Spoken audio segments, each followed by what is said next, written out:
Imagine we have a 50-person group and we all come together and vote for one leader. It would be kind of like this. There's 50 of us, and so whoever has the most votes would win. But we all live in a republic, so we don't just elect one leader, we elect many leaders. So let's say we're electing 5 leaders. If it's divided like this, it is a pretty fair division with 2 red leaders and 3 blue leaders. So on the other hand, if it's divided like this, the reds are just barely outnumbered by the blues in every single one of those. So we would actually get 5 blue leaders. This is how it actually looks a lot of the time. And here, even though the blues outnumber the reds, because of the way it's divided, there are actually 3 red leaders and 2 blue leaders who would be elected here. Of course, this is a simplification of the issue we'll be talking about here, but this is the idea. According to archive.org, this is what Arizona's 4th and 9th districts look like. So it's not too far off. So when you went to vote, maybe you were grouped with a bunch of other people in your party, or maybe you were just one in a bunch of the other party, and maybe your vote didn't count the way you hoped it would. My name is Philip, and I myself have always voted since I turned 18, and always follow this in the news or in the Washington Post or NPR, and this act is called gerrymandering. By show of hands, who has written their representative about anything in the past? Okay, one of you. So we'll see if I can, okay, maybe 2 of you. So we'll see if I can convince you to maybe take a stance on this. I'll show you a few reasons it's a problem. In 1776, the Declaration of Independence was signed, and one of those people was Elbridge Gerry. He was the governor of Massachusetts eventually, and he decided he wanted his party to fill every single seat in Senate. He divided the state, and this was one of the districts, one of the reporters sort of characterized it to make it look like a monster, like a salamander or a gerrymander. This is what one of the districts looked like after that, and they coined the term gerrymandering.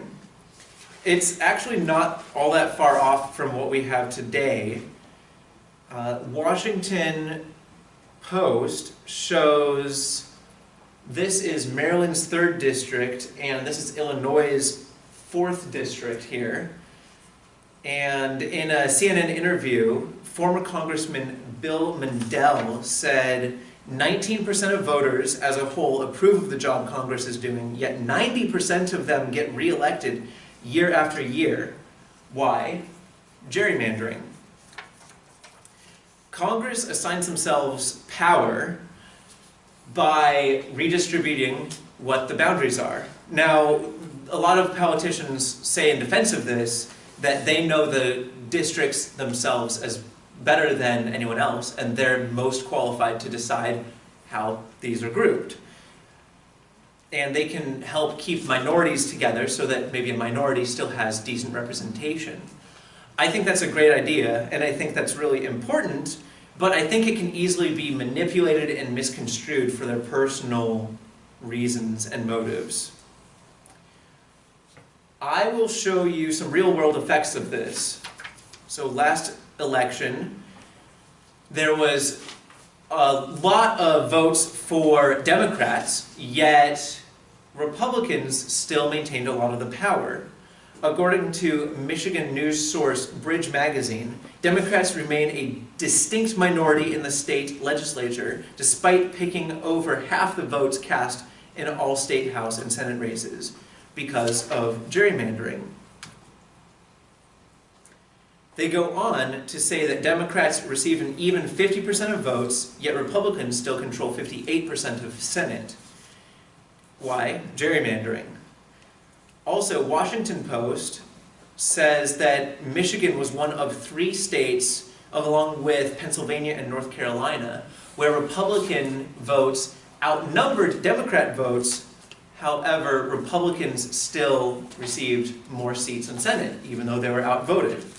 Again, because of gerrymandering. As you can see here, it's a ridiculous shape.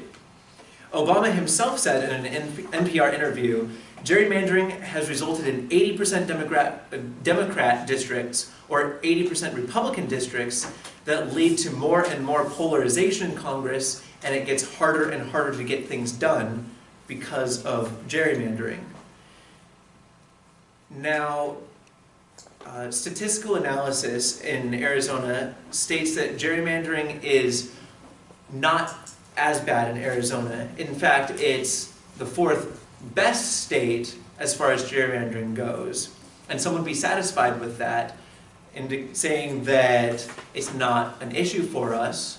Although, as I showed in the earlier slides, it's still an issue, and I feel like we should still take a stance against it, even if we ourselves are not the ones affected as poorly. So how can we fix it?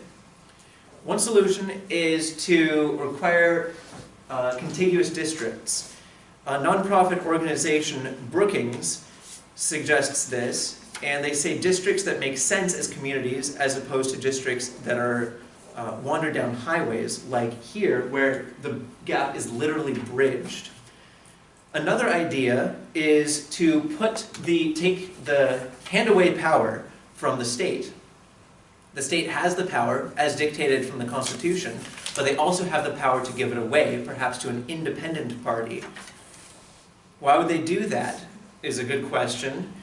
And I suggest we put this into effect so it takes place in 20 years. So politicians still have the power for now, but at least there's an end in sight.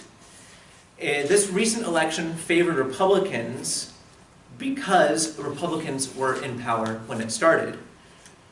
So now I'm going to ask you, which of you would be willing to write your congressman? I sent you an email showing you who's your district leader, and I gave you an example of what to say. So raise your hand if you'd be willing to email them. You can just copy and paste my email. Perfect. So with that, we can change from this or this to this. Thank you.